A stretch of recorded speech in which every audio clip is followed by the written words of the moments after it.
I keep replaying that panicked conference call in my head. 2:17 p.m. on a Wednesday, my phone buzzing with an unknown number, and when I answered, it was Oscar Roberts from Pinnacle Industries practically hyperventilating into the phone. "Jessa, we need to talk immediately. The Department of Labor is here. They're asking specifically about your accommodation requests, and they have documentation." Lots of documentation. Documentation. That's what he called the 11 formal rejection letters they'd sent me over 14 months.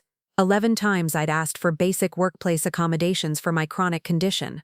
11 times they'd told me it was unreasonable, disruptive to operations, or my personal favorite, incompatible with company culture. But here's the thing about federal investigations: they have a funny way of making the impossible suddenly very possible. After 11 rejections, 3 threatened disciplinary actions, and 1 attempted termination, Oscar was about to discover that company culture doesn't trump disability rights law, and I was about to get the sweetest vindication of my entire career. Before we jump back in, tell us where you're tuning in from, and if this story touches you, make sure you're subscribed, because tomorrow I've saved something extra special for you. I keep replaying that panicked conference call in my head. 2:17 p.m. on a Wednesday, my phone buzzing with an unknown number, and when I answered, it was Oscar Roberts from Pinnacle Industries practically hyperventilating into the phone. "Jessa, we need to talk immediately. The Department of Labor is here. They're asking specifically about your accommodation requests, and they have documentation. Lots of documentation." Documentation. That's what he called the 11 formal rejection letters they'd sent me over 14 months. 11 times I'd asked for basic workplace accommodations for my chronic condition. 11 times they'd told me it was unreasonable, disruptive to operations, or my personal favorite, incompatible with company culture. But here's the thing about federal investigations: they have a funny way of making the impossible suddenly very possible. I could hear the terror in Oscar's voice, that same voice that had been so confident, so dismissive just 3 weeks earlier when he'd delivered my 11th rejection in person. He'd sat behind his mahogany desk in that corner office with the floor-to-ceiling windows overlooking downtown Phoenix, adjusting his silver tie clip while explaining why my request for a height-adjustable desk was setting a dangerous precedent for accommodation inflation. Accommodation inflation, those were his exact words. Like asking for basic ergonomic equipment to manage my chronic pain condition was somehow going to bankrupt Pinnacle Industries, a Fortune 500 financial services company with offices in 12 states. "Jessa, are you there?" Oscar's voice cracked through the phone. "We need you to come in. Right now. There are investigators. They're in the building. They've been here since 8 this morning, and they're asking very specific questions about your employment history." Very specific questions. I almost laughed right there on the spot, standing in the middle of Target's pharmacy aisle where I'd been picking up my prescription pain medication, the same medication I'd been taking for 2 years to manage the degenerative disc condition that made sitting at a standard desk pure agony for more than 30 minutes at a time. The same condition I'd documented with 3 different specialists, 2 MRI reports, and a comprehensive occupational therapy assessment that specifically recommended the exact accommodations I'd been requesting. The same condition that qualified as a disability under the Americans with Disabilities Act, not that Oscar or his HR cronies seemed to care about that particular detail. What kind of investigators, I asked, though I already knew. I'd been expecting this call for weeks, ever since I'd finally stopped playing by their rules and started playing by federal ones. Department of Labor, Office of Federal Contract Compliance Programs. He paused, and I could hear papers rustling in the background. "Jessa, they have copies of every single accommodation request you've submitted, every rejection letter, every email exchange. They know about the disciplinary write-ups. They know about the performance improvement plan. Of course they did, because I'd sent them everything, every piece of documentation, every timestamp, every witness statement I could gather. 14 months of systematic discrimination, all neatly organized in a federal complaint that had apparently landed on the right desk at exactly the right time. See, what Oscar and his fellow executives at Pinnacle Industries didn't realize was that their company held multiple federal contracts worth tens of millions of dollars: construction management for government buildings, financial services for federal employee pension plans, consulting work for various agencies, all of which made them subject to federal disability accommodation laws in ways that went far beyond standard corporate compliance. And when a company with federal contracts systematically denies reasonable accommodations to disabled employees while documenting their refusal in writing 11 separate times, well, that tends to attract the attention of people with badges and subpoena power. They're asking about retaliation, Oscar continued, his voice getting higher with each word. They want to know about the desk assignment changes, the parking space situation, the meeting room accessibility issues. Jessa, how do they know about all of this? How did they know? Because I'd told them. Every humiliating detail, every passive-aggressive desk reassignment to the back corner of the office where the fluorescent lights flickered constantly, triggering my migraines, every parking space swap that forced me to walk an extra quarter-mile on days when my pain levels were already at 8 out of 10.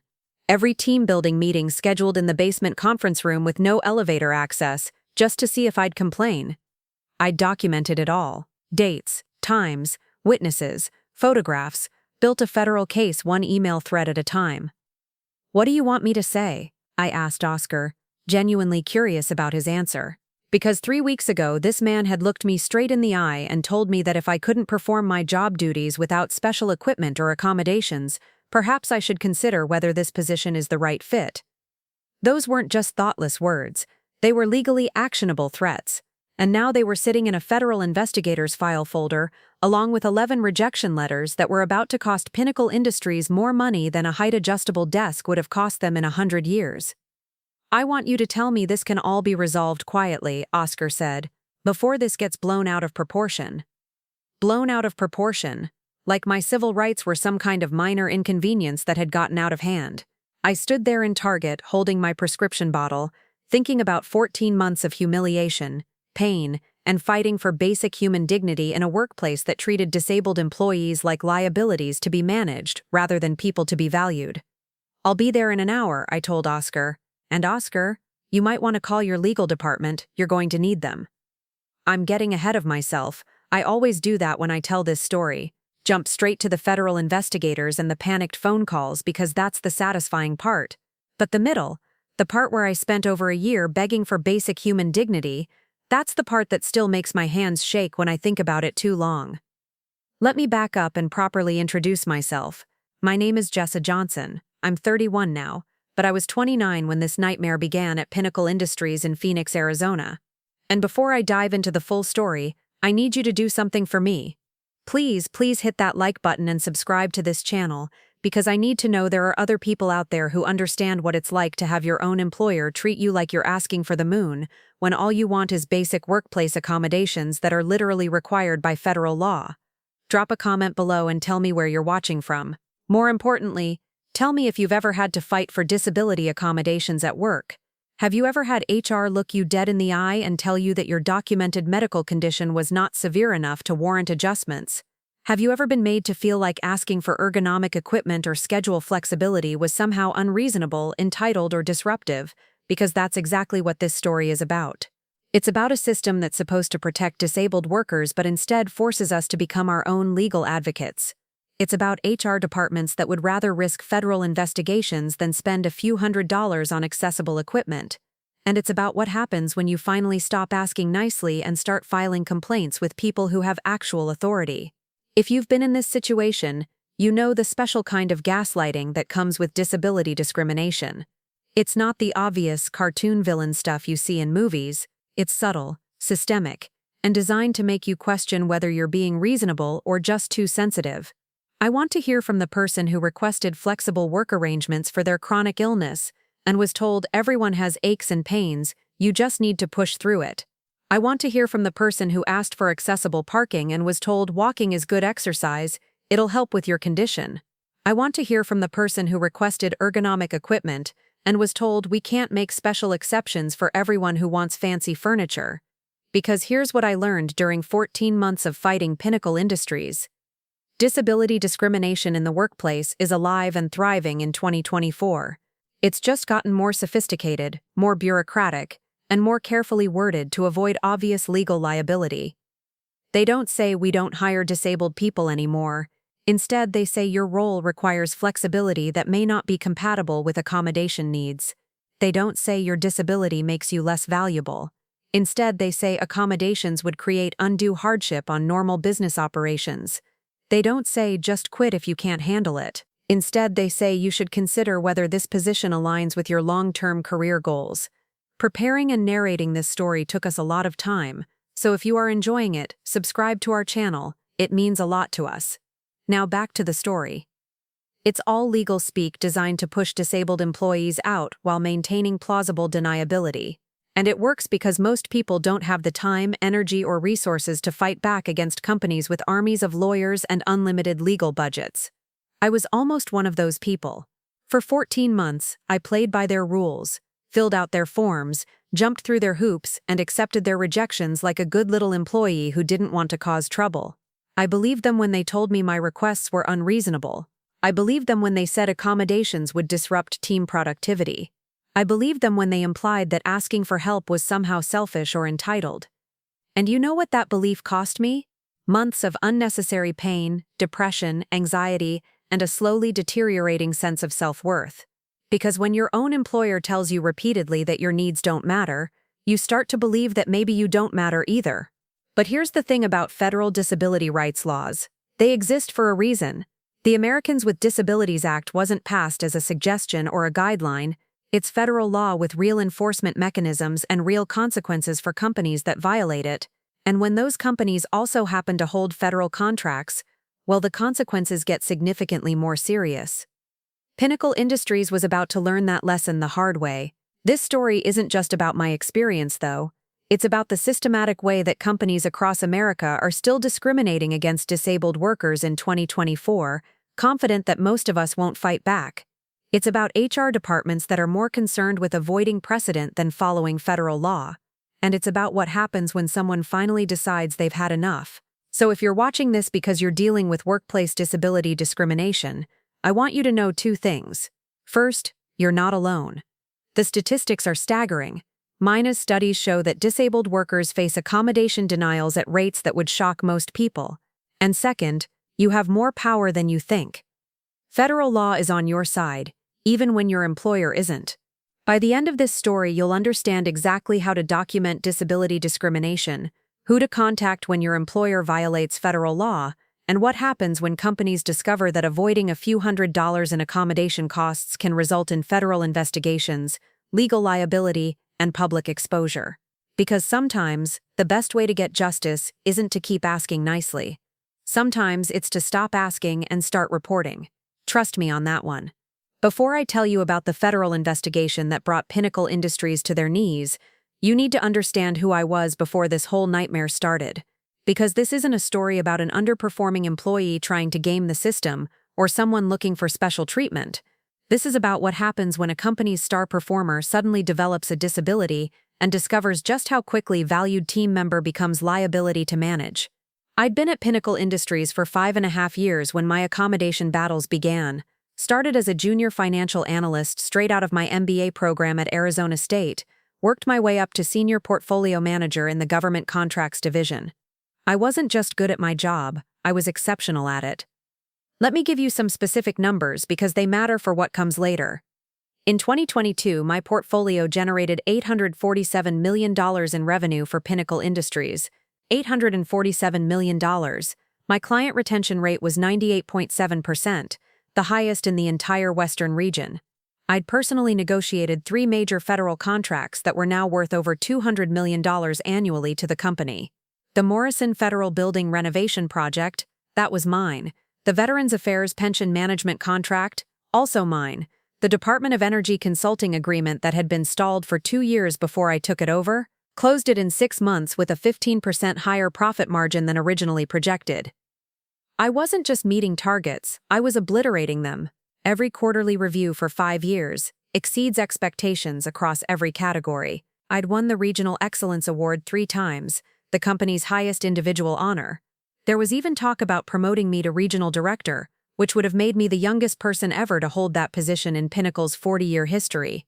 My colleagues respected me. My clients specifically requested me for their accounts. My supervisor, Noah White, had written in my last performance review that I was indispensable to the continued success of our government contracts division and the kind of employee other companies try to poach with signing bonuses. He wasn't wrong about the poaching attempts. I'd turned down 3 job offers in 2022 alone, including one from Meridian Financial, that would have meant a $40,000 salary bump and a corner office in their Dallas headquarters. But I liked Pinnacle. I believed in the work we were doing.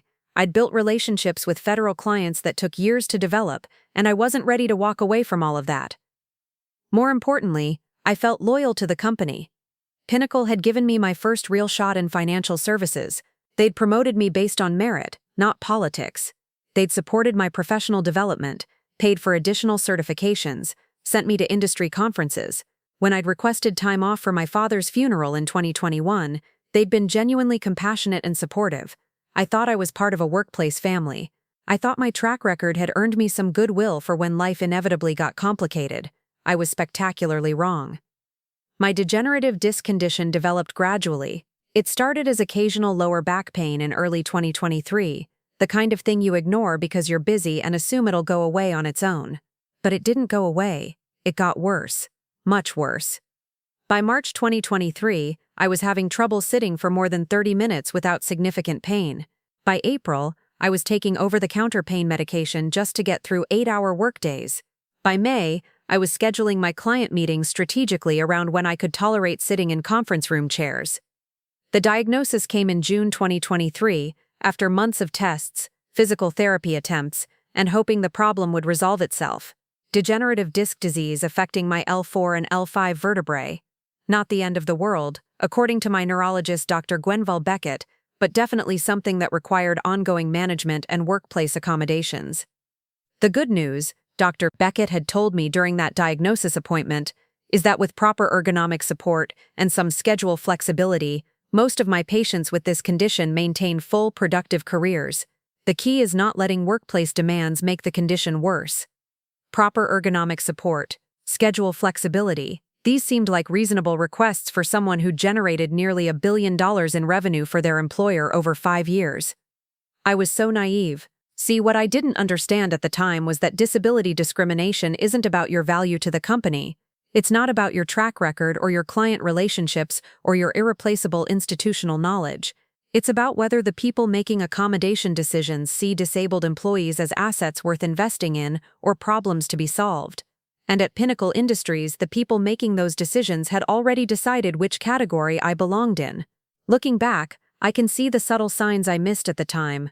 The way Oscar Roberts from HR started showing up to my client meetings unannounced, supposedly to observe and support, but really to assess whether I was still capable of handling high-stakes negotiations. The way my parking assignment mysteriously changed from the covered garage to the far lot after I mentioned having trouble with long walks on bad pain days.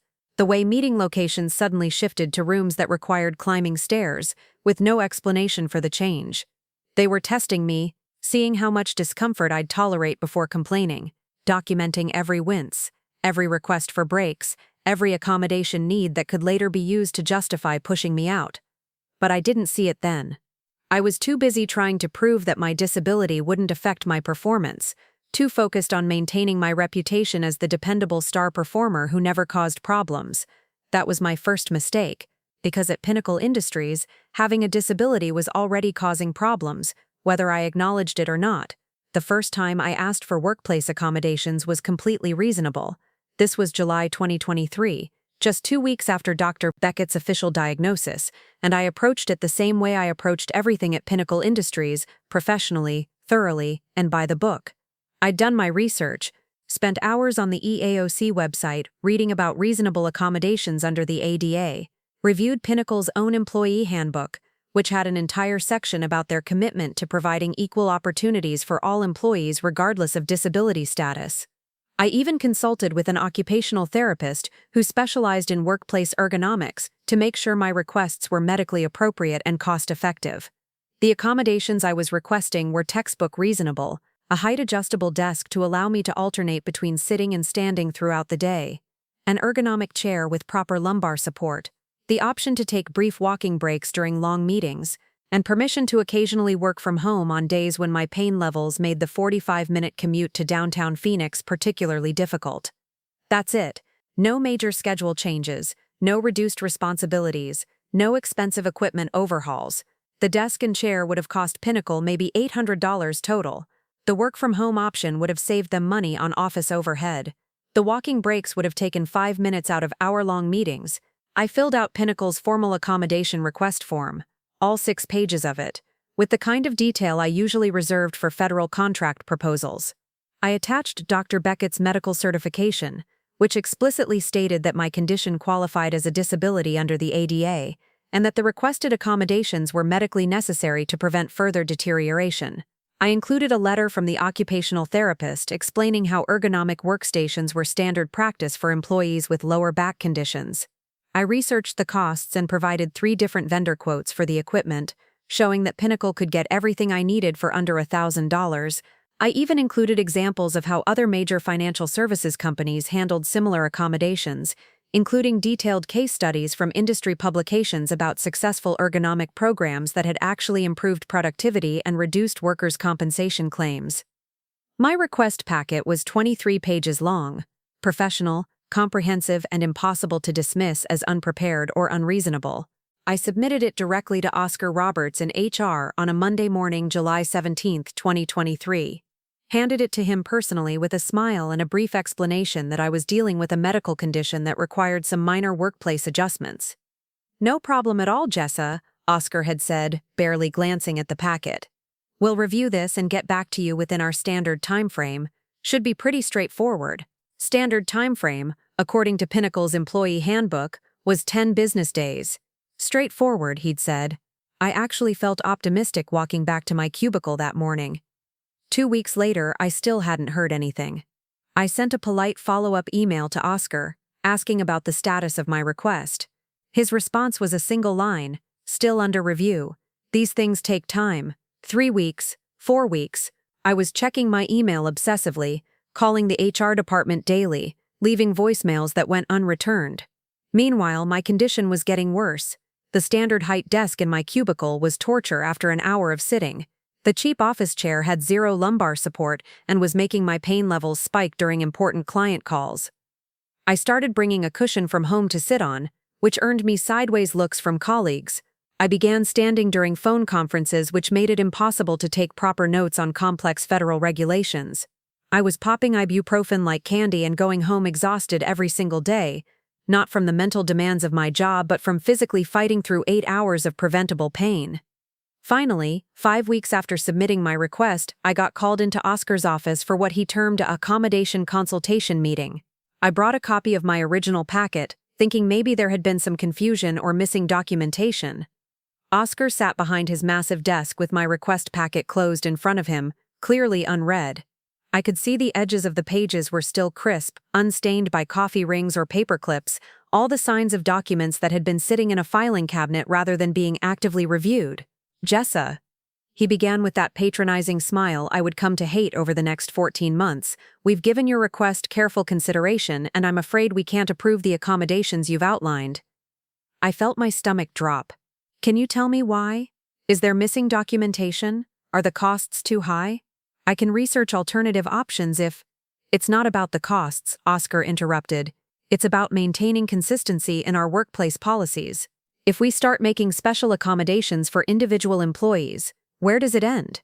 What about people who claim they need standing desks for better focus, or massage chairs for stress relief? We have to think about the precedent we're setting." Special accommodations, precedent, like following federal disability law was some kind of slippery slope toward workplace chaos. "But this isn't about preference," I said, trying to keep my voice steady. "This is a documented medical condition. I have a neurologist's letter stating that these accommodations are medically necessary."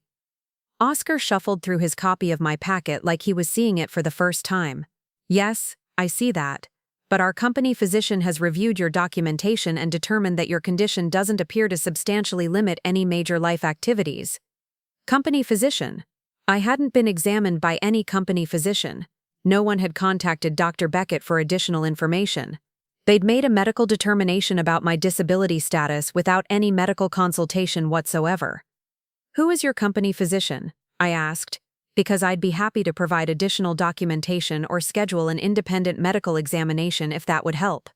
"That won't be necessary," Oscar said quickly. "Our decision is final. However, we do appreciate your dedication to your work despite your health challenges. Have you considered our employee wellness program? They offer stress management seminars that might help with pain management. Stress management seminars for degenerative disc disease. I walked out of that meeting feeling like I'd been punched in the stomach. 5.5 years of exceptional performance, nearly $1 billion in revenue generation, and they were treating my legitimate medical needs like a personal failing I should manage with breathing exercises. But this was just the beginning.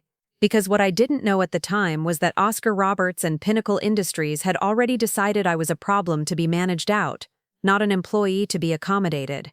And they had 10 more rejections planned. Round 2. I refused to accept that my first rejection was the end of the story. This was August 2023, and I decided to take a different approach. Maybe Oscar hadn't understood the severity of my condition. Maybe I needed to frame the accommodations differently, show how they would actually benefit Pinnacle Industries. I spent an entire weekend researching workplace accommodation success stories, productivity studies, and cost-benefit analyses. I found data showing that ergonomic workstations reduced sick days by 40% and increased productivity by an average of 25%. I documented how my pain levels were affecting my work quality, not dramatically, but enough to matter when you're managing federal contracts worth hundreds of millions of dollars. This time, I also got my supervisor Noah White involved. Noah had been nothing but supportive since my diagnosis, offering to adjust meeting schedules and even suggesting I take breaks when he noticed me shifting uncomfortably during long client presentations. "This is insane," Noah had said after I showed him my rejection letter. "You're our top performer. If you need a different desk to keep doing your job effectively, that should be a no-brainer. Let me write a formal recommendation." His letter was beautiful.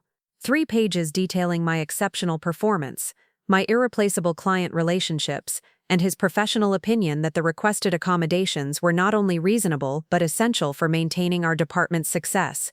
He even included metrics showing how my pain-related absences and reduced focus were already impacting our quarterly projections. Round 2 submission, 31 pages. Medical documentation, supervisor recommendation, productivity data, cost-benefit analysis, and a detailed implementation timeline. I hand-delivered it to Oscar on August 23rd with a renewed sense of optimism. 3 weeks later, I got an email. Not even a meeting this time, just a form rejection with slightly different language. After careful review and consultation with management, we've determined that the accommodations requested would create undue hardship on normal business operations and cannot be approved at this time. Undue hardship. An $800 desk was undue hardship for a company with $2.3 billion in annual revenue. But here's where it got really insulting. That same week, I discovered that Pinnacle had just spent $47,000 renovating the executive break room on the 20th floor, new espresso machine, Italian marble countertops, custom cabinetry, for a break room that maybe 12 people used. They couldn't afford $800 for a disabled employee's medical accommodation, but they could afford $47,000 for marble countertops. Round 3. September 2023. This time I was angry, and I made a crucial mistake. I let that anger show in my request. Not unprofessionally, but with an edge that probably didn't help my cause. I documented the executive break room renovation in my new submission. I included photos of the marble countertops alongside my $800 accommodation request. I may have used phrases like inconsistent resource allocation and questionable prioritization of employee needs. I also made my medical situation more explicit. Included detailed pain logs showing how my current workspace was causing 7-8 level pain days at least 3 times per week. Added documentation from Dr. Beckett explaining how prolonged exposure to inadequate ergonomic conditions was likely causing permanent damage to my spine. The rejection came faster this time, 1 week. Oscar called me into his office with a HR representative I'd never met, a stern woman named Lily Miller, who introduced herself as Senior Employee Relations Specialist and immediately started taking notes. "Jessa," Oscar began, "we're concerned about the tone of your recent accommodation request. The photographs and commentary about company spending decisions suggest a fundamental misunderstanding of how business operations work." Fundamental misunderstanding, like I hadn't been successfully managing multi-million-dollar business operations for 5 years. "We're also concerned," Lily Miller added, looking up from her notes, "about your apparent inability to adapt to standard workplace conditions. Most employees find ways to manage minor discomfort without requiring special equipment or policy exceptions. Minor discomfort. That's what she called a degenerative spine condition that had me literally crying in my car after particularly bad pain days. "Are you questioning the validity of my medical diagnosis?" I asked carefully. "Not at all," Oscar said quickly, "but we have to balance individual needs with operational efficiency. Your requests suggest a pattern of inflexibility that could impact team dynamics." My inflexibility? I was being called inflexible for asking them to follow federal disability law. Round 4. October 2023. I had what I can only describe as a breakdown day at work. One of those brutal pain episodes where standing up from my desk required holding onto the cubicle wall and taking deep breaths to avoid passing out. It happened during a critical client presentation with the Department of Veterans Affairs. I was in the middle of explaining our new pension management protocols when the pain hit like lightning down my entire left leg. I managed to finish the presentation, but I could see the concern on everyone's faces as I gripped the conference table for support. After the client left, Noah found me in the bathroom, sitting on the floor with my back against the wall because it was the only position that didn't make me want to scream. "That's it," he said. "I'm calling my boss. This is getting ridiculous." Round 4 involved the regional director, Alfie Jones, a man I'd worked with for 3 years who had personally approved my last 2 promotions. Surely someone at his level would understand that accommodating a top performer wasn't just good business, it was legally required. The meeting took place in Alfie's corner office, with Oscar and Lily Miller flanking him like legal advisors. I presented my case again, this time focusing purely on business necessity. My pain was affecting my work. My work affected multi-million-dollar federal contracts. Accommodating my disability was a business imperative, not a charity case. Alfie listened politely, asked a few questions about implementation timelines, and then delivered the most corporate speak rejection I'd received yet.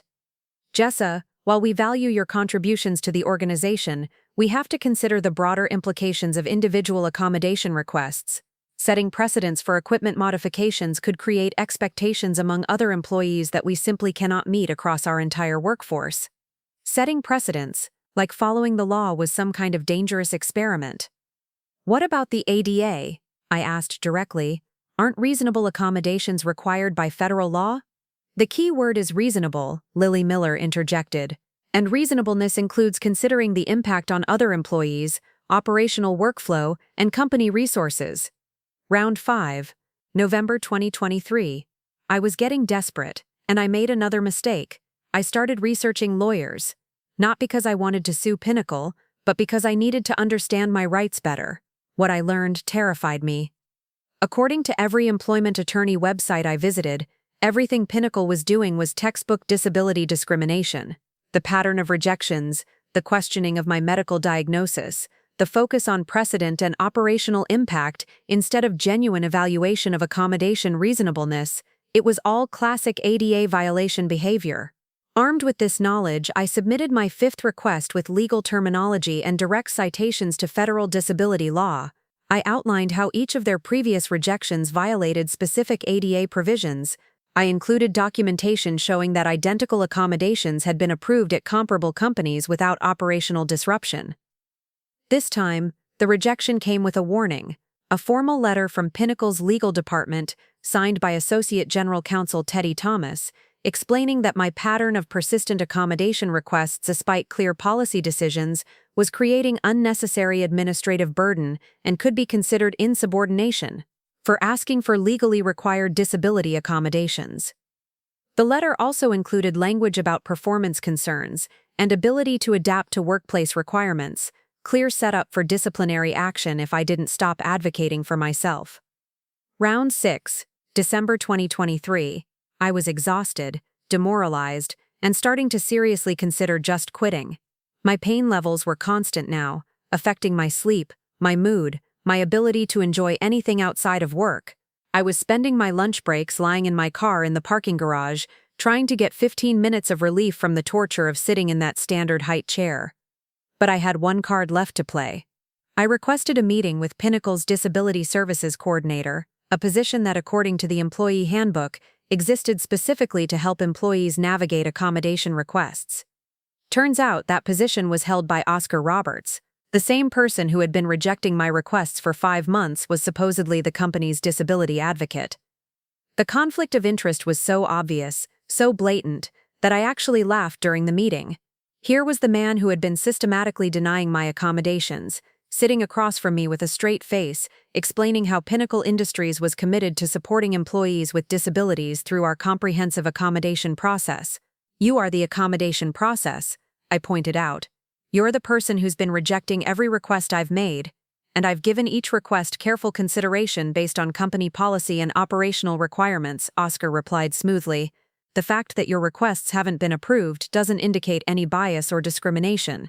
It simply reflects the reality that not every requested accommodation can be feasibly implemented." Round 6 rejection came with a performance improvement plan.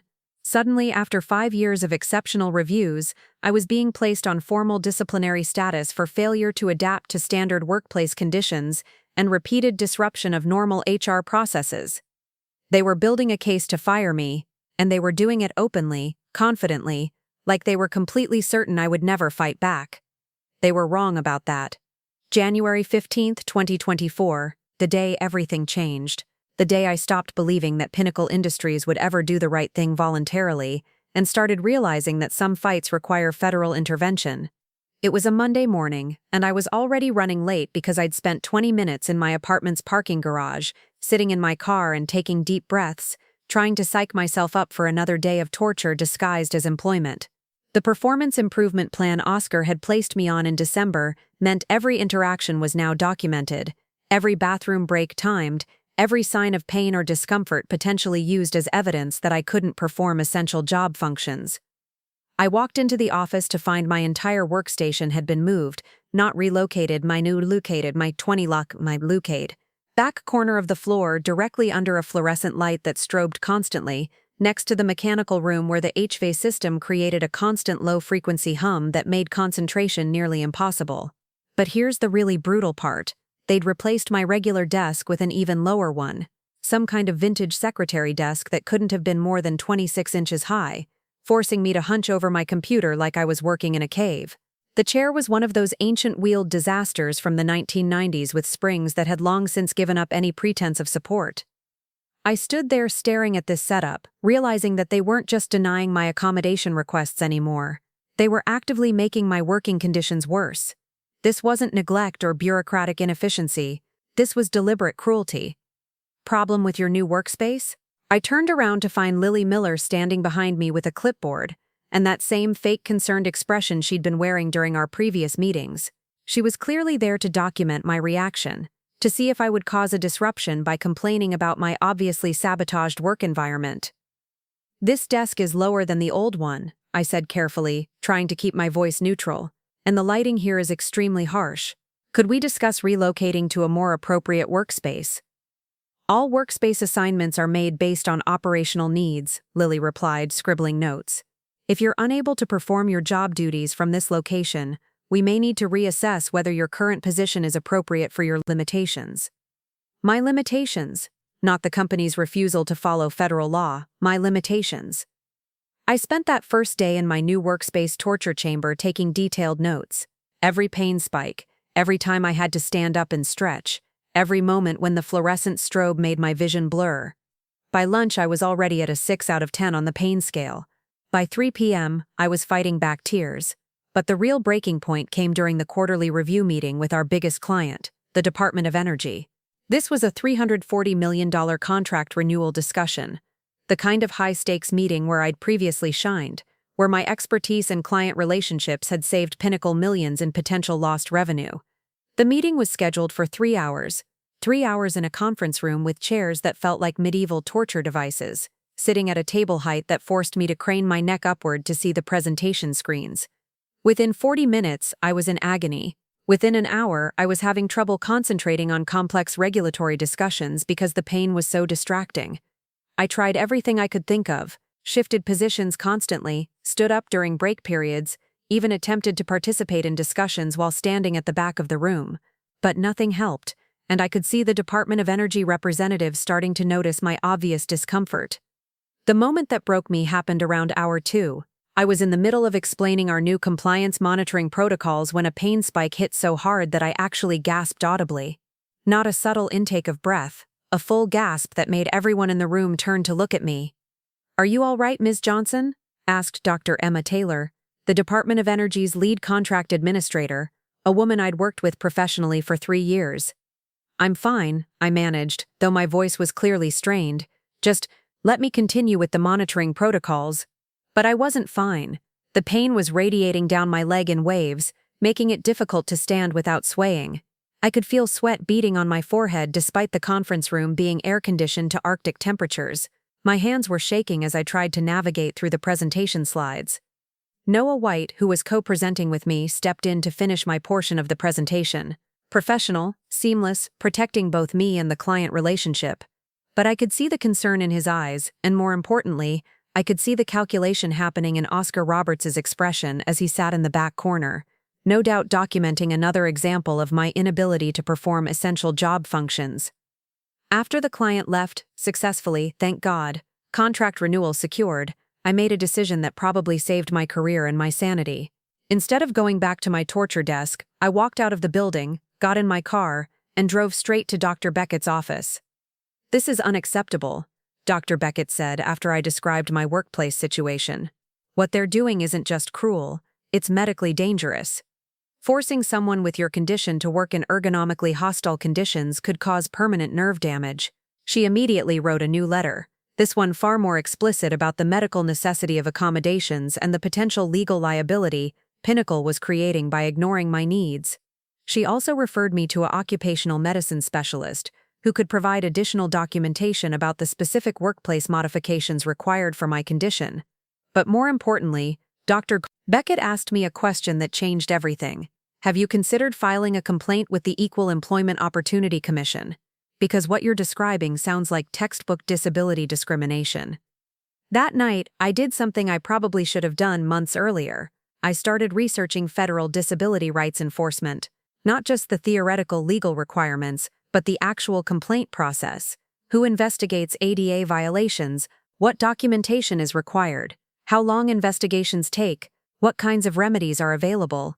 What I discovered was both encouraging and terrifying. Encouraging because everything Pinnacle had done was clearly illegal. The pattern of rejections, the retaliation, the deliberate worsening of working conditions, it was all documented evidence of systematic discrimination. Terrifying because I realized how far down the rabbit hole I'd fallen. 7 months of accommodation denials, 6 formal rejections, multiple instances of retaliation, a performance improvement plan based on my disability rather than actual work performance, and a company that was clearly confident they could discriminate against me without consequences. But here's what really pushed me over the edge. The next day, I discovered something that made my entire situation crystal clear. I was in the break room heating up my lunch and trying to give my back a few minutes of relief from the torture desk when I overheard a conversation between 2 colleagues from the accounting department. Apparently, George Edwards from their team had just been approved for a sit-stand desk because he'd complained about general back discomfort from too much computer work. George Edwards, no medical diagnosis, no doctor's notes, no formal accommodation request process, just mentioned to his supervisor that his back hurt from sitting all day, and within a week he had a brand new ergonomic workstation. The same accommodation I'd been requesting for 7 months with comprehensive medical documentation was approved for someone else based on a casual complaint about minor discomfort. I stood there in the break room, holding my lukewarm soup, and finally understood what I was really dealing with. This wasn't about reasonable accommodations or undue hardship or operational impact. This was about them deciding I was a problem employee they wanted gone and using my disability as an excuse to build a case for termination. They weren't evaluating my accommodation requests in good faith. They were systematically denying them to create a paper trail of performance issues and inability to adapt that would justify firing me while providing legal cover for disability discrimination. That night, I sat at my kitchen table with a legal pad and wrote down every detail I could remember from the past 7 months. Every meeting, every rejection, every instance of retaliation. Dates, times, witnesses, documentation.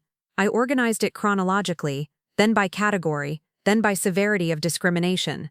When I was finished, I had 14 pages of notes describing systematic, deliberate, and thoroughly documented disability discrimination by a federal contractor with $2.3 billion in annual revenue. And then I made the decision that would change everything. I was done asking Pinnacle Industries to follow the law.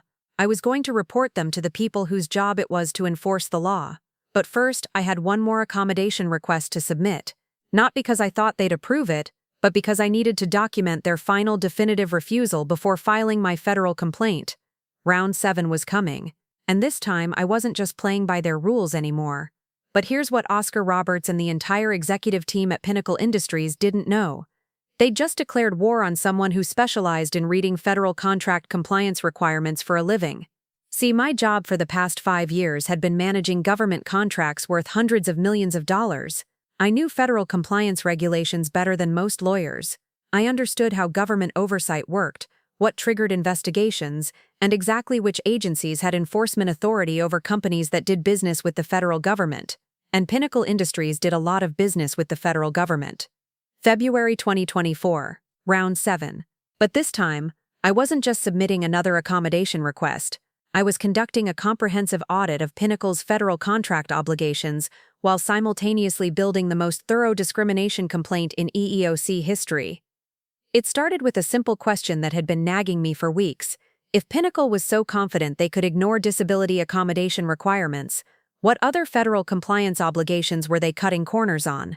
I spent my lunch breaks in the Phoenix Public Library, using their computers to research Pinnacle's government contracts on public databases. What I found was staggering. Over the past 5 years, Pinnacle Industries had been awarded 47 different federal contracts totaling $1.8 billion. Construction management for federal buildings, financial services for government employee pension plans, consulting work for multiple agencies, technology infrastructure projects for Department of Defense facilities. But here's the really interesting part. Every single one of those contracts contained explicit language requiring compliance with federal disability accommodation laws. Not just general ADA compliance, but specific provisions related to federal contractor obligations under Section 503 of the Rehabilitation Act. Section 503. Most people have never heard of it, but it's basically the ADA on steroids for federal contractors. Companies that do business with the federal government don't just have to provide reasonable accommodations, they have to actively recruit disabled workers, track accommodation metrics, and submit annual compliance reports to the Office of Federal Contract Compliance Programs. Pinnacle Industries was supposed to be reporting their accommodation statistics to the federal government every year. Accommodations requested, accommodations approved, accommodations denied. They were supposed to have detailed documentation justifying every denial, proof that they'd engaged in good faith interactive processes with disabled employees, evidence that requested accommodations would create genuine undue hardship. I started laughing right there in the library when I realized what this meant. For 7 months, I'd been begging Pinnacle to follow basic disability law.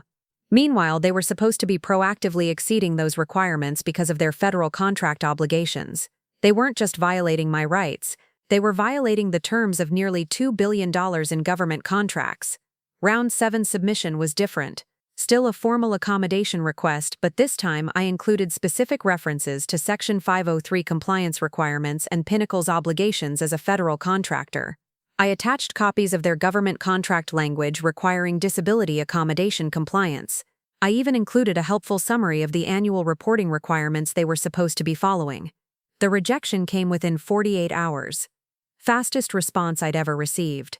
A terse email from Oscar Roberts stating that my continued attempts to reframe standard accommodation requests as compliance issues were inappropriate and disruptive to normal business operations. Perfect. Exactly the response I needed for my federal complaint. Because while Oscar was drafting that rejection email, I was sitting in the offices of Southwest Disability Rights Alliance, a nonprofit legal organization that specialized in employment discrimination cases. Their lead attorney, Finch Torvin, had agreed to review my case pro bono after I'd contacted them through their online intake form. This is the most thoroughly documented disability discrimination case I've seen in 15 years of practice, Finch told me after reviewing my materials. Usually we have to piece together evidence of discriminatory patterns from scattered incidents and witness testimony. You've basically created a federal prosecutor's dream case file.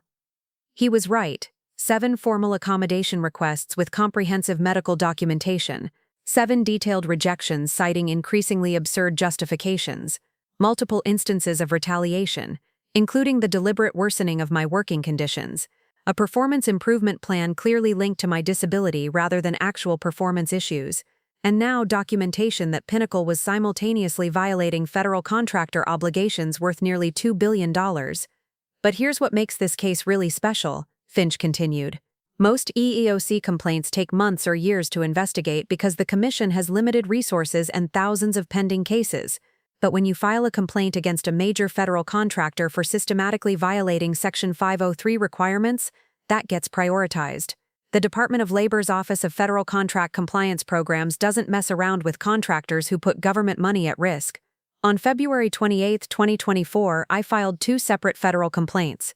One with the Equal Employment Opportunity Commission for disability discrimination under the Americans with Disabilities Act. Another with the Department of Labor's Office of Federal Contract Compliance Programs for violations of Section 503 contractor requirements. Both complaints were 127 pages long, chronological timeline of discrimination, supporting medical documentation, evidence of retaliation, analysis of Pinnacle's federal contract obligations, and detailed recommendations for remedial action. I'd organized everything with the same obsessive attention to detail I normally reserved for multi-million-dollar government proposals. Finch-Torvin reviewed both complaints before submission and added one crucial element I hadn't considered: a formal request for investigation into Pinnacle's entire accommodation program, not just my individual case. If they were systematically discriminating against me, chances were good they were doing the same thing to other disabled employees. We're not just seeking individual remedies, Finch explained. We're asking federal investigators to audit Pinnacle's entire disability accommodation process and determine whether their federal contracts should be suspended pending compliance improvements. Suspended federal contracts, that phrase sent a chill down my spine, and I wasn't even the one who would be facing the consequences. The EEOC acknowledged receipt of my complaint within a week, assigning it case number 5/2024-00847, and indicating that initial review would be completed within 30 days. Standard bureaucratic response, nothing particularly encouraging. But the Department of Labor response was different. Much different. 3 days after I submitted my Section 503 complaint, I received a phone call from someone identified as Senior Compliance Officer Zara Hall from the Phoenix Regional Office of Federal Contract Compliance Programs. Miss Johnson, I'm calling regarding your complaint against Pinnacle Industries. I've been assigned as the lead investigator for this case, and I need to schedule an in-person interview to review your allegations and supporting documentation. In-person interview. Lead investigator. Not the kind of language typically associated with complaints that get buried in bureaucratic backlog. How familiar are you with Section 503 compliance requirements? Zara asked during our phone conversation. Very familiar, I replied. I've been managing federal contracts for Pinnacle for 5 years. I know they're supposed to be submitting annual accommodation reports and maintaining detailed compliance documentation. And in your experience, has Pinnacle been meeting those reporting requirements? I paused, thinking about all the government compliance training I'd attended, all the federal reporting deadlines I'd managed for other contract obligations. I've never seen any disability accommodation reports, and given how they've handled my situation, I'm not confident they have the documentation systems in place to support accurate reporting. That's very helpful context, Ms. Johnson. I want you to understand that complaints involving federal contractors receive expedited review when they suggest systematic compliance failures. Based on your documentation, we'll be conducting a comprehensive audit of Pinnacle's accommodation policies and practices. Comprehensive audit. That meant federal investigators would be examining every aspect of Pinnacle's disability accommodation program, reviewing their policies, interviewing employees, and most importantly, comparing their actual practices to the compliance requirements in their government contracts. How long does this process typically take? I asked. For a case of this scope, involving a contractor with this many federal obligations, we typically complete initial fact-finding within 60 days. If we find evidence of systematic violations, we move to formal investigation and compliance review, which can result in contract suspension or debarment proceedings. Contract suspension, debarment proceedings. The kind of federal enforcement actions that could destroy a company's entire business model if their revenue depended on government contracts, which Pinnacle's absolutely did. I hung up from that call feeling something I hadn't experienced in 8 months: hope. Not just hope that my individual situation might improve, but hope that Pinnacle Industries was about to face real consequences for their systematic discrimination. But the best part? They had no idea what was coming. For the next 3 weeks, I went to work every day, sitting at my torture desk, enduring Oscar Roberts' increasingly hostile supervision and watching my colleagues treat me like a problem employee who couldn't adapt to normal workplace conditions. Meanwhile, federal investigators were quietly reviewing my complaint, analyzing Pinnacle's contract obligations, and preparing for what Zara Hall had described as a comprehensive compliance audit. Then, on March 22, 2024, everything changed. I was in the middle of a client call, struggling to concentrate through another brutal pain episode, when I noticed unusual activity on our floor. People in business suits I didn't recognize, walking through the office with clipboards and badges, having serious conversations with executives who looked increasingly nervous. At first I thought it might be potential clients or investors. Pinnacle occasionally hosted site visits for major prospects, though usually with much more advance notice and fanfare. But then I saw Oscar Roberts hurrying past my cubicle, looking like someone who'd just received devastating news. His face was pale, his usual confident demeanor replaced by barely controlled panic. He was followed by Lily Miller, who kept checking her phone and whispering urgently into her Bluetooth headset. Something was happening, something big enough to create visible chaos among the executive team. I found out exactly what it was when my phone rang at 2:17 a.m. "Jessa, we need to talk immediately. The Department of Labor is here. They're asking specifically about your accommodation requests, and they have documentation. Lots of documentation." The federal investigators had arrived, 8 months after my first accommodation request, 6 weeks after filing my federal complaints, and exactly 3 minutes after Oscar Roberts discovered that discriminating against disabled employees comes with consequences when you're a federal contractor. The external catalyst I'd been hoping for wasn't just arriving, it was already in the building, interviewing employees, reviewing files, and asking very specific questions about why Pinnacle Industries had systematically violated federal disability accommodation requirements while holding nearly $2 billion in government contracts. And suddenly, Oscar Roberts wanted to talk. I drove back to Pinnacle Industries in a daze, my mind racing between vindication and disbelief. After 8 months of being treated like an unreasonable problem employee, federal investigators were literally walking through my workplace asking pointed questions about disability accommodation violations. The same accommodations that had been impossible and operationally disruptive were now the subject of a federal compliance audit. When I walked back into the building at 3:15 p.m., the atmosphere was electric with barely controlled panic. The lobby, usually a picture of corporate calm with its marble floors and abstract art, was buzzing with nervous energy.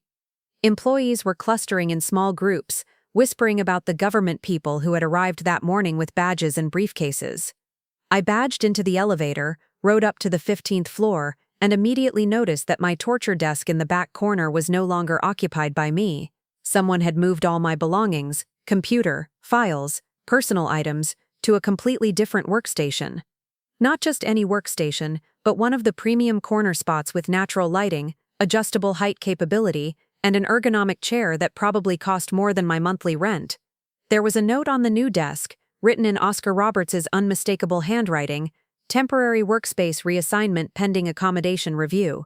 Please see HR immediately upon return. Temporary workspace reassignment." After 8 months of being told that workspace modifications were impossible, they'd relocated me to an ergonomically perfect setup in less than 4 hours. All it took was federal investigators asking uncomfortable questions. But the really telling detail? The new workstation was exactly what I'd been requesting all along: height-adjustable desk, proper lumbar support chair, optimal lighting conditions, even a small filing cabinet positioned for easy access without twisting or reaching. Everything that had been operationally unfeasible and precedent-setting was suddenly not just possible, but already implemented. I was still processing this ironic reversal when Noah White appeared at my new desk, looking like someone who'd just witnessed a car accident. "Jessa, thank God you're back. It's been chaos here all day. There are federal investigators interviewing people about accommodation policies, asking specifically about your situation. Oscar's been running around like a headless chicken since lunch. What kind of questions are they asking?" "Everything. How accommodation requests are typically handled, what documentation is required, whether other employees have received similar equipment." Noah lowered his voice and glanced around nervously. "They interviewed me for 45 minutes about your accommodation requests, the rejections, The desk reassignment situation. They had copies of emails I didn't even know existed. Copies of emails. Of course they did. Federal investigators don't show up for fishing expeditions. They arrive with comprehensive documentation and specific allegations to verify. They also asked about the performance improvement plan, Noah continued. Wanted to know if your work quality had actually declined, or if the PIP was related to your accommodation requests. I told them the truth. Your work has been exceptional despite obvious physical discomfort, and the PIP seemed directly linked to your disability advocacy rather than any performance issues. Before I could respond, my phone rang. Oscar Roberts again, but this time his voice had a completely different quality. Gone was the patronizing confidence I'd grown to hate. Instead, he sounded like someone whose career was actively imploding. Jessa, where are you? We need to meet immediately. Conference room A. There are some people here who need to speak with you, and we'd like to discuss some adjustments to your accommodation situation. Adjustments. 8 months of flat rejections, and now suddenly there were adjustments to discuss. Conference room A was Pinnacle's premier meeting space, usually reserved for major client presentations and executive strategy sessions. As I walked in, I immediately understood that this wasn't a typical HR meeting. Sitting around the polished conference table were Oscar Roberts and Lily Miller, both looking like they'd aged 5 years since morning. Across from them were 2 people I didn't recognize: a middle-aged woman in a crisp navy suit taking detailed notes, and a younger man with a briefcase full of documents who looked like he'd rather be anywhere else in the world. Jessa, Oscar began, his voice unusually formal, I'd like you to meet Senior Compliance Officer Zara Hall and Investigator Merrick Quinn from the Department of Labor's Office of Federal Contract Compliance Programs. They're conducting a routine review of our accommodation policies and procedures. Routine review. There was nothing routine about federal investigators showing up unannounced to audit a company's disability accommodation program, but I played along. Miss Johnson, Zara Hall said, looking up from her notes, we'd like to discuss your experience with Pinnacle's accommodation request process. Mr. Roberts has indicated that there may have been some miscommunications or procedural errors in handling your requests. Miscommunications, procedural errors. 8 months of systematic discrimination had suddenly become mere administrative mix-ups. Before we begin, Oscar interrupted quickly, I want to address some immediate concerns that have come to our attention: the height-adjustable workstation, ergonomic seating, flexible break scheduling, and remote work options. We've also removed the performance improvement plan from your file, as it appears to have been inappropriately implemented. Inappropriately implemented. Like accidentally placing someone on disciplinary status for requesting legally required accommodations was just a clerical error. Merrick Quinn looked up from his documents. Mr. Roberts, can you explain why these accommodations, which you're now characterizing as immediately available, were denied multiple times over an 8-month period? Oscar's face went through several color changes before he managed a response. There were operational considerations that we needed to evaluate more thoroughly. We may have been overly cautious in our initial assessments. Overly cautious, Zara Hall repeated, making a note. And what changed between yesterday and today that eliminated these operational concerns? The question hung in the air like a sword. Everyone in the room knew exactly what had changed. Federal investigators had shown up with evidence of systematic violations, but Oscar couldn't say that without admitting deliberate discrimination. We've reassessed our accommodation capabilities, he finally managed, and determined that we have more flexibility than initially calculated. I see, Zara said dryly. And this reassessment happened to occur on the same day federal investigators arrived to review your accommodation policies. Quite a coincidence. The room fell silent except for the sound of Zara's pen scratching across her notepad. The federal investigators clearly weren't buying Pinnacle's sudden transformation into a disability-friendly workplace. Miss Johnson, Merrick Quinn addressed me directly. Beyond the accommodations Mr. Roberts just mentioned, are there any other workplace modifications that would help you perform your job duties more effectively? I looked around the room, taking in Oscar's barely controlled panic, Lily Miller's obvious discomfort, and the federal investigators' professional skepticism. 8 months ago I would have been grateful for any accommodation approval, but now, sitting in this room watching Pinnacle's executives scramble to avoid federal sanctions, I felt something different. Actually, I said slowly, I'd like to understand the timeline here. This morning, Mr. Roberts told me that workspace modifications would create undue hardship and operational disruption. This afternoon, all of those accommodations are suddenly approved and already implemented.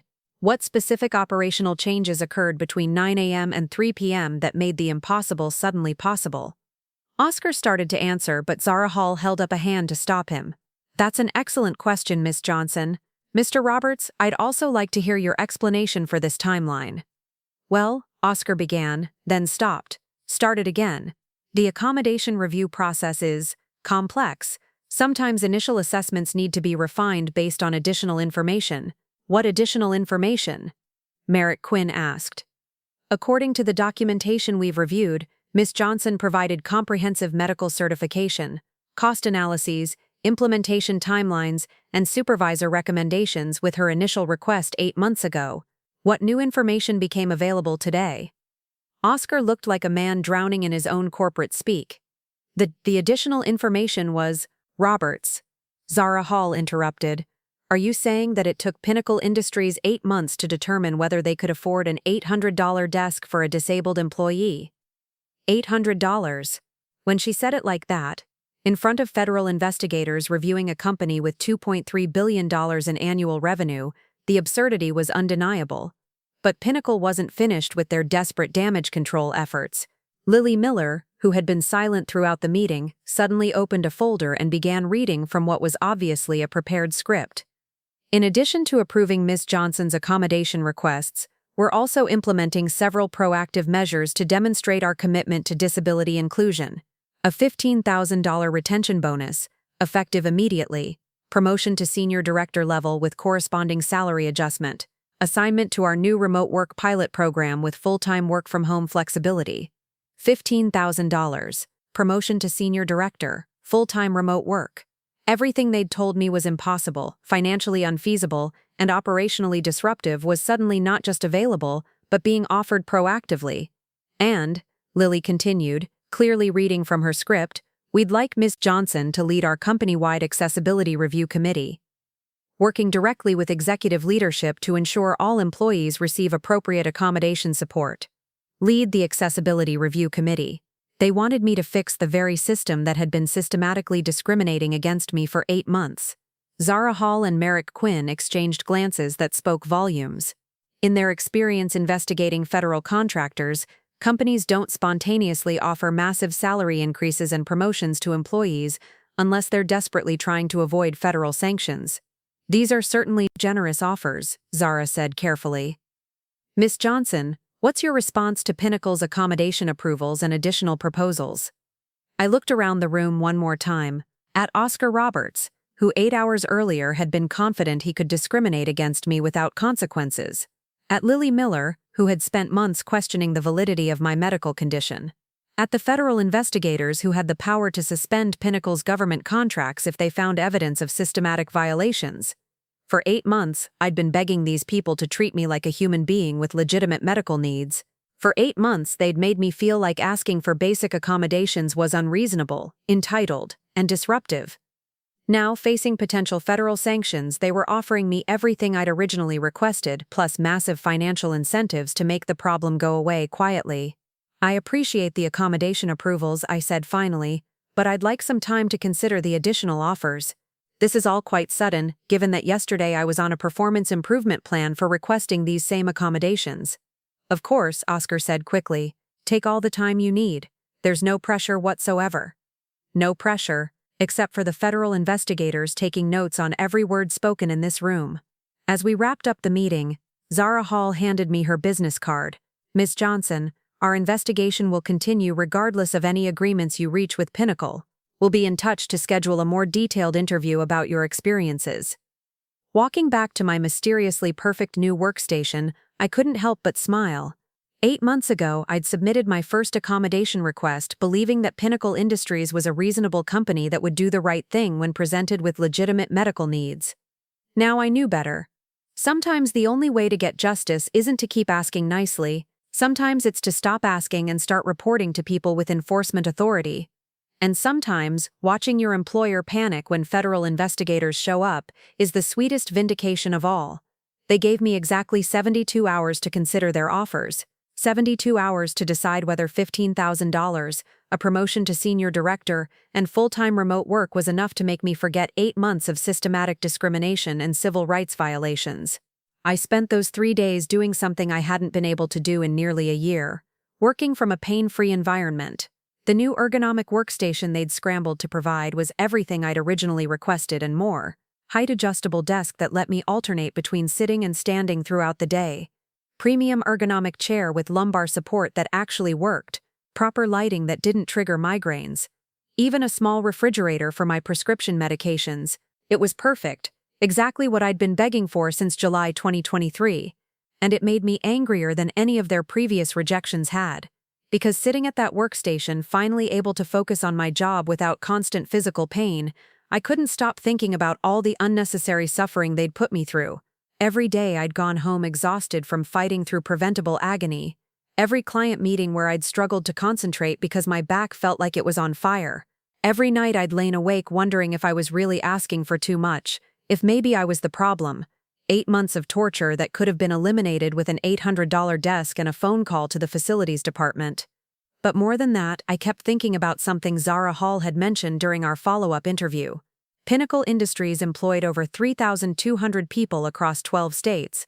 If they were willing to systematically discriminate against me, a star performer with 5 years of exceptional reviews, what were they doing to other disabled employees who didn't have my track record or resources? On Thursday afternoon, I got my answer. I was in the break room, heating up my lunch and enjoying the simple pleasure of not being in constant pain, when a woman I'd never met approached me hesitantly. "Excuse me, are you Jessa Johnson?" she asked quietly, glancing around to make sure no one was listening. "Yes, that's me. I'm Wendy Green from the accounting department. I heard about what happened with the federal investigators, about your accommodation requests." She paused, wringing her hands nervously. "Could I maybe talk to you sometime? Privately?" We met that evening at a coffee shop 15 minutes from the office. Wendy was maybe 35, soft-spoken, with the careful demeanor of someone who'd learned not to cause waves. She ordered a decaf coffee and spent 5 minutes arranging sugar packets before she started talking. "I have fibromyalgia," she said finally. "Diagnosed 3 years ago. I've been asking for flexible scheduling, just the ability to start an hour later on bad pain days for 2 years. Oscar keeps telling me it would disrupt team productivity and set a bad precedent. Flexible scheduling, one of the most basic low-cost accommodations available, and Oscar Roberts had been denying it for 2 years while approving identical arrangements for non-disabled employees who wanted gym time or longer commutes. Have you documented your requests?" I asked. "Every single one. 5 formal submissions, all rejected. But Jessa, that's not even the worst part." Wendy leaned forward, lowering her voice even further. "They've started scheduling mandatory team meetings at 7 a.m. every Tuesday. They know I can barely function that early on. Bad pain days, but when I asked if we could rotate meeting times, Oscar said early meetings separate the committed employees from those looking for special treatment." Special treatment, the same phrase they'd used with me, weaponizing disability accommodations as evidence of poor work ethic. "There are others," Wendy continued. "Emma Taylor in marketing has ADHD and keeps requesting noise-canceling headphones for focus. Denied because it might isolate her from team collaboration. George Edwards asked for a parking space closer to the building because of his mobility issues. Denied because parking assignments are first come, first served for fairness." By the time Wendy finished, she'd described a pattern of discrimination affecting at least 6 disabled employees across 3 departments, all reasonable accommodation requests, all systematically denied with corporate speak justifications that would sound reasonable to anyone who didn't understand disability rights law, and all handled by the same person, Oscar Roberts, Pinnacle's self-appointed disability accommodation gatekeeper who apparently viewed accommodation requests as personal challenges to his authority. "Why are you telling me this?" I asked. "Because I heard the federal investigators are reviewing the entire accommodation program, not just your case. And I heard you might be able to help other people understand their rights." Wendy looked directly at me for the first time during our conversation. "I can't afford to lose this job, but I also can't keep working in a place that treats my disability like a character flaw. If there's a way to make them follow the law without risking everything, I want to try." That night, I sat in my apartment with Wendy's information, thinking about the choice Pinnacle had presented me. Take the money, the promotion, and the accommodations, sign whatever agreement they wanted to make this go away quietly, move on with my career, and let the federal investigation conclude without my continued cooperation. It would be the smart career move: $15,000, senior director title, full remote work flexibility, everything I'd been working toward professionally, handed to me on a silver platter in exchange for my silence about their systematic discrimination. But what about Wendy Green, still fighting for basic scheduling flexibility after 2 years of rejections? What about Emma Taylor, still being denied noise-canceling headphones that cost less than the executive team's monthly coffee budget? What about all the other disabled employees at Pinnacle who didn't have my leverage or federal investigators backing them up? If I took their deal and walked away quietly, Oscar Roberts would still be in charge of accommodation decisions. The same policies that had discriminated against me would still be in place. The same corporate culture that viewed disabled employees as problems to be managed rather than people to be valued would continue unchanged. They could offer me $1 million, and it wouldn't change the fundamental issue. Pinnacle Industries was systematically violating federal disability rights law, and they'd continue doing it until someone forced them to stop. On Friday morning, I walked into Oscar Roberts' office for what I knew would be our final conversation. He was practically bouncing in his chair with nervous energy, clearly expecting me to accept their offers and make his federal investigation problems disappear. "Jessa, come in, come in. I hope you've had time to consider our accommodation package and the additional proposals we discussed. I think you'll find we've been quite generous in addressing your concerns." Quite generous. Like basic civil rights compliance was a favor they were doing for me. "I have considered your offers," I said, settling into the chair across from his desk, "and I've made my decision." "Excellent. I'll get the paperwork started immediately. I think you'll be very happy with the senior director position, and the remote work arrangement will give you all the flexibility you need for managing your condition." "Oscar," I said quietly, stopping his enthusiasm mid-sentence, "I'm declining your offers, all of them." The smile froze on his face like a computer screen buffering. For several seconds he just stared at me, apparently unable to process what I'd said. "I'm sorry, what? Did you say declining?" "I'm declining the retention bonus, the promotion, and the accommodation package, but thank you for finally admitting that everything I requested was not only reasonable but immediately implementable when you faced federal consequences for denying it." Oscar's face cycled through confusion, disbelief, and rising panic. "Jessa, let's discuss this rationally. Is it the money? We could potentially increase the retention bonus, or perhaps you'd prefer different job responsibilities. We're very flexible on the details.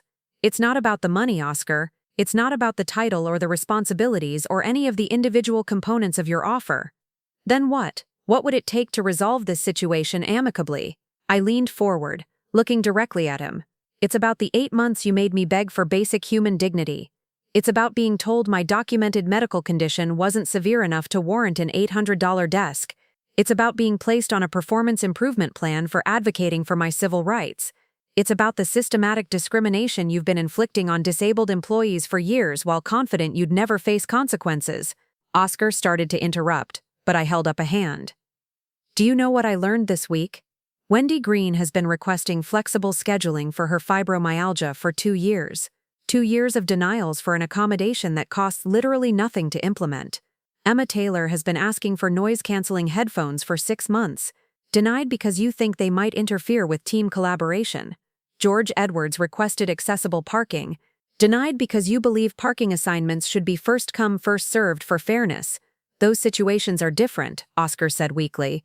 "Each case has unique operational considerations." "No, Oscar, those situations are identical to mine. Disabled employees requesting reasonable accommodations, being systematically denied by someone who views accommodation requests as personal inconveniences rather than legal requirements." I stood up, realizing this was probably the last time I'd ever sit in this office. "You could offer me $100,000 right now and it wouldn't matter, because I can't trust a company that only values my civil rights when federal investigators are taking notes. I can't build my career with people who needed the threat of contract suspension to treat me like a human being with legitimate medical needs. Jessa, please, think about your future here. Think about everything you've built over 5 years. Don't throw that away over a misunderstanding about accommodation policies." "Misunderstanding?" I almost laughed. "Oscar, this wasn't a misunderstanding. This was deliberate, systematic discrimination documented in 11 separate rejection letters over 8 months. This was you telling me that my disability made me a liability to manage rather than an employee to value.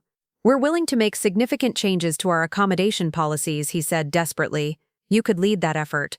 Help us build a better system. Why would I help you build a system you should have had in place already? Why would I fix a discrimination problem you created and maintained until federal investigators forced you to acknowledge it? Oscar was quiet for a long moment, apparently realizing that no amount of money or promises would change my decision. What happens now? He asked finally. Now you implement the accommodation program you should have had all along. You approve Wendy's scheduling request, Emma's headphones, George's parking accommodation, and every other reasonable request you've been denying out of stubborn ignorance. You do it because it's legally required, not because you're feeling generous.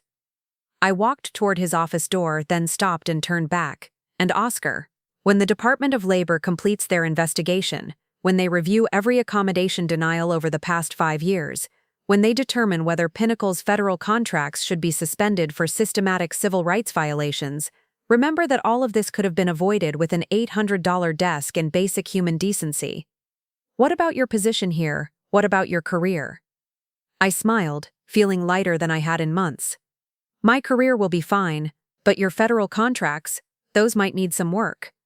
I walked out of Oscar Roberts' office for the last time, leaving behind 5 years of exceptional performance reviews, a senior director promotion, and $15,000 in retention bonuses.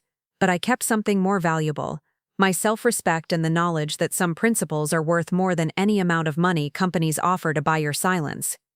2 weeks later, I submitted my resignation letter, not because I had to, but because I wanted to. Because sometimes the best way to win isn't to accept what they're offering. Sometimes it's to walk away and let the federal investigators finish what you started. And me? I'm thriving in ways I never imagined possible when I was sitting in that torture cubicle, fighting through preventable pain just to do my job.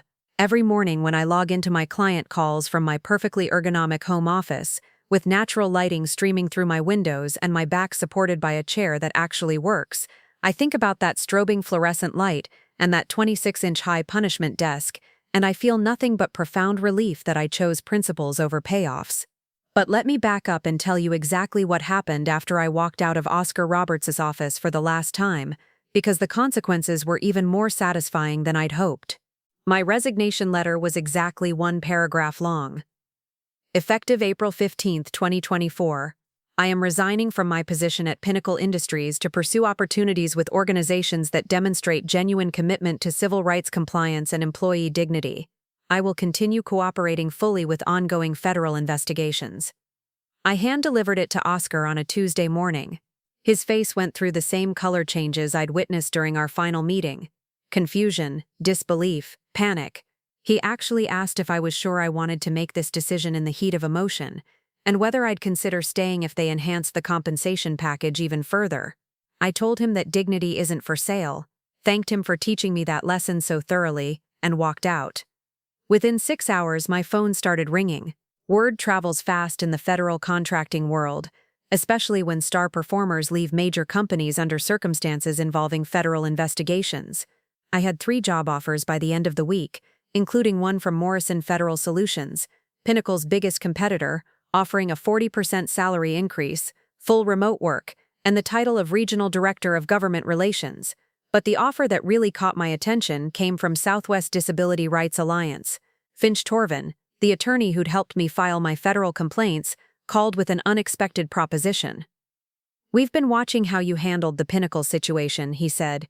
"The documentation, the strategic thinking, the refusal to take money to stay quiet. We're expanding our employment discrimination practice, and we need someone who understands both disability law and federal contracting. Would you consider joining us as our corporate compliance director? Corporate compliance director at a disability rights organization, using my federal contracting expertise to help other disabled employees fight discrimination. Getting paid to do what I'd been doing for free during my evenings and weekends." I started at Southwest Disability Rights Alliance on May 1, 2024. My first case? Representing Emma Taylor, Wendy Green, and 4 other Pinnacle employees in a class action accommodation discrimination lawsuit. Turns out my individual federal complaint had opened the floodgates. Once the Department of Labor started interviewing current and former employees, They discovered a pattern of systematic discrimination affecting dozens of disabled workers over a 5-year period. The federal investigation results were everything I'd hoped for, and more. In August 2024, the Department of Labor's Office of Federal Contract Compliance Programs issued their final report on Pinnacle Industries. Systematic violations of Section 503 accommodation requirements, failure to maintain required documentation, deliberate retaliation against employees requesting accommodations, pattern of discrimination affecting multiple protected classes. The consequences were swift and severe: $2.3 million in fines, mandatory implementation of a comprehensive accommodation program overseen by federal monitors, required training for all supervisory staff on disability rights compliance, and most importantly, suspension of new federal contract awards pending demonstration of sustained compliance improvements, suspension of new federal contracts. For a company that derived 60% of its revenue from government work, that was essentially a death sentence for their growth strategy. But the individual consequences were even more satisfying. Oscar Roberts was terminated in September 2024, ostensibly for restructuring purposes, but obviously because federal investigators had identified him as the primary architect of Pinnacle's discriminatory accommodation policies. His LinkedIn profile now lists him as an independent HR consultant, though I doubt many companies are eager to hire someone whose previous role resulted in multi-million-dollar federal sanctions. Lily Miller was reassigned to a non-supervisory position in payroll processing. Alfie Jones, the regional director who had rubber-stamped Oscar's discriminatory decisions, took early retirement at age 52.